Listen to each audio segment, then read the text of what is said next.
বাঙালি যেখানেই যায় শুধু খাই খাই করে, আর এই খাই খাই বাঙালির জন্য নিয়ে চলে এসেছি খুব সহজ একটা মাটনের রেসিপি। প্রথমেই মাটনটাকে আমি খুব ভালো করে পরিষ্কার করে নিয়েছি। কড়াতে সাদা তেল গরম করে পেঁয়াজ, আদা, রসুন, কাঁচা লঙ্কা দিয়ে ভালো করে একটু ভেজে নেব। তারপর থালাতে ঢেলে নিয়ে ঠান্ডা করতে দেব। সমস্ত মশলাগুলো মিক্সিং জারে দিয়ে ভালো করে পেস্ট করে নেব। পেস্ট করা মশলা অর্ধেকটা আমি মাটনে দিয়ে দেবো আর অর্ধেকটা রেখে দেব।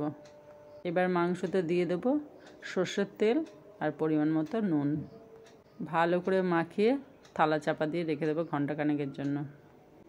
মাটনের আলুগুলো লাল লাল করে ভেজে নেব। ওই তেলেই দিয়ে দেব জিরে, শুকনো লঙ্কা, তেজপাতা, গরম মশলা। একটু ভাজা ভাজা হয়ে গেলে দিয়ে দেব কুচনো পেঁয়াজ। খুব সামান্য নুন দিয়ে দেব। অল্প একটু চিনি দিয়ে পেঁয়াজটাকে ভেজে নেব। একে একে দিয়ে দেব হলুদ গুঁড়ো, কাশ্মীরি লঙ্কার গুঁড়ো আর জিরের গুঁড়ো। ভালো করে নাড়াচাড়া দিয়ে নিয়ে দিয়ে দেব পেস্ট করে রাখা মশলাটা। এবারে অল্প একটু জল দিয়ে মশলাটাকে ভালো করে কষিয়ে নেব। এরপর দিয়ে দেব মাটন। সমস্ত কিছু দেয়া হয়ে গেছে। এবার মাটনটা শুধু কষতে থাকবো। অল্প অল্প গরম জল দেব আর মাটনটা কষবো বেশ আধ ঘন্টা 40 মিনিটের মতো। এই কষানোর মধ্যেই থাকবে আসল টেস্ট। যতক্ষণ থেকে না কেউ এসে বলছে কি রান্না করছো, খুব গন্ধ বেরোচ্ছে, তারপর তাকে একটা তুলে দিবে আর সে বলবে খুব সুন্দর হয়েছে, আর বলবে জানো তো মা, সেদ্ধও হয়ে গেছে। ঠিক ততক্ষণ ধরে কষতে হবে মাটনটাকে। তারপর দিয়ে দেবো মিক্সির বাটি ধোয়া জল, যতটা ঝোল রাখবেন সেই অনুযায়ী।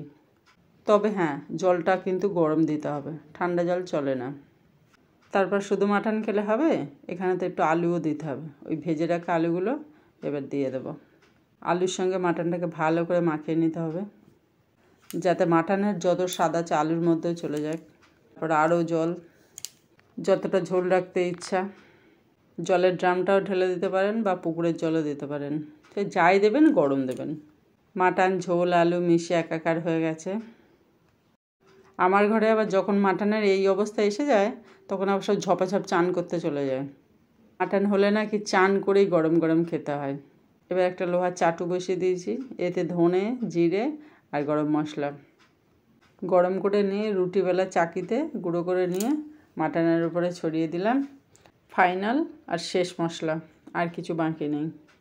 আর এই যে মাটন আলু ফুটছে, এই মুহূর্তটা কিন্তু দারুণ।